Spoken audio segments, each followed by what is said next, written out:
কবিতার শিরোনাম পহেলা বৈশাখ। রচনায় কবি মহিউদ্দিন চৌধুরী।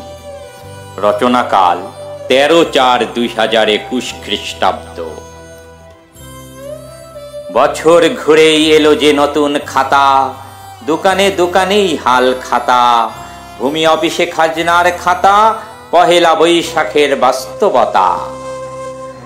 বাঙালি নৃগোষ্ঠী সমভূমি পাহাড়ে, ওই রাঙা উষার প্রথম প্রহরে রঙিন শোভাযাত্রা করে উৎসব ঘরে ঘরে।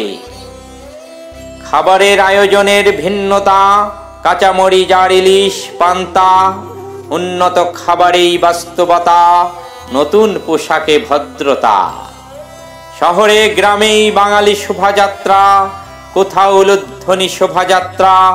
পাহাড়ে বৈষ্ণবী শোভাযাত্রা, কুলাচালন হাতে যাত্রা। পাহাড়ে মহা উৎসবে চলে পানি খেলা, সমতলে করে আবার লাঠি খেলা। নারী পুরুষে ভিড়ে ভিড়ে পথ চলা, কোথাও নববর্ষের রঙিন মেলা। বঙ্গপঞ্জিকার প্রথম মাসের বাকে, রঙিন নববর্ষের পহেলা বৈশাখে। ঝড়ে কাল হয় কত বৃক্ষ শাখে, বছর ঘুরে পহেলা বৈশাখে। বছর ঘুরে পহেলা বৈশাখে।